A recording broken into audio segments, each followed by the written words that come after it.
this morning, nakadungog ko wali ni ate na po may anniversary pa dito sa Batuan. Last, May 1. So, mura mag-arandaghana na itong lakaw ron. Puno dyan tag mga laagrong mga lakawa ba. Pero nga itong mga lakaw na ay mga purpose. So, nakadungog ko wali dito mga igsoon. Usa sa ilang speaker is ang mong teacher sa Bible School, si Pastor Ray Margalio. So, he is one of my mentor pod nga kanang makaingon ko ba nga siya jud ang ginalantaw na mo, ginalook up na mo. Nya mahadlok mi every time nga makakita mi niya. Kay kanang mag-exam na siya kada kita na mo exam jud na. Unya kung gamay ra imong kuha, pagbantay jud ka kay mabuybuyan jud ka. Kaming tanan inig adto ni sir ang iyahang pagpamuyboy dili tungod kay kuan nga na siya. Nganong ingani naman yung ihatag nga score nako. Naningkamot ko pangitag kwarta, ningkamot ko para na ipakaon ninyo unya wa mo nagtuon. Ang gusto ra jud niya nga makat-on mi, mo focus mi sa pag-study kay siya ang bahala sa pangitag sponsors para makakaon tanan. Mora ginaiyahan niya. Ginataas gid among respeto niya. Nya nagpasalamat ko nagkita mi ni sir nagana jud siya. Sorry jud kayo day kay wala ko kuani mo nakatimbaya or nakadong daw pag kamatay ni Pastor Dion. So iyon ko nga okay ra kayo sir kay bagyo ba to. Unya sila pod dito sa Cebu kay murag nagkuan na to ba gibagyo niya dako kayo ang kanang damage sa ilahan nito. So okay ra jud kayo na makasabot ra ta ana.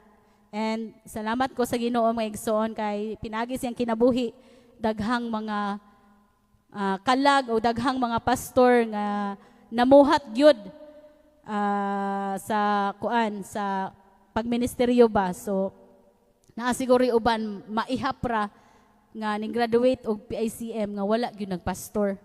Pero nangalagad sa Ginoo napoy uban nga wala gyud pod kalahutay. Kami sa among batch mga igsoon we are 21 mi kabuok nga ni eskwela sa nagpa-enroll adto nga time. Pero ang ni-graduate kabalo mo pila kabuok? 8 ra mi kabuok. Unya naay duha ning ipon namo kay Octoberian man si Maris og si Glenn. So nahimo ming 10. So 10 mi kabuok nga ni-graduate. And then sa 21 ka mga students sa amo nga batch ako ra isa bae ang ni-graduate. Nya sa batch po nila ni Pastora Maris kuan sila kabuok murag 9 or 12 basta kay more than 10 sila. So ang ni-graduate po nila duha ra kabuok. So isa ka bae isa ka laki. So dili jud lalim di ay nga may eskwela og Bible school no.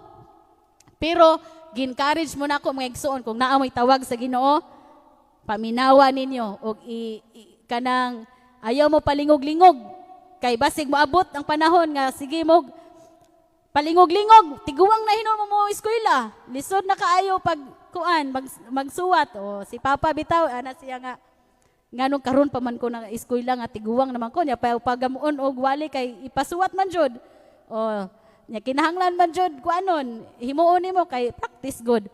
So di ba Pastor Amy no karon kay kuan naman high tech naman so i-type na lang kuno nila. Pero mo gihapon kay inig magtuon mo. Tingnisura man.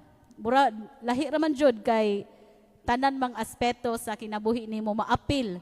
So usanay nga na disiplina si mo ko galingon. So salamat kung kisa tong tawag sa Ginoo o gibati nga magpa-enroll na mo sa MTI Maranatha Theological Institute dito sa asa na dapat? Cortez. Okay, so malipay ko na mga igsoon nga naapoy mo graduate og Bible School gikan diri sa ato nga church. Kay ako product pud ko sa amo nga church sa Anhawan nga nakakuan pod nakahuman naka-NO naka-eskwela og Bible School. Okay? So pag May 1 nakadungog ko sa wali ato ni Pastor Ray Margalio it's all about breaking barriers and boundaries. So, ningana ko sa Ginoo, Lord, gaampo ko ba unsa kung kanang iwali ika Sunday nga kanang para sa amo ang tanan. And then dito po sa Tagbilaran, kita po ko sa ilahang emphasis nga breaking barriers and boundaries pod. So at akong gikuha ni nga emphasis mga igsoon this month maghisgot ta about breaking spiritual barriers.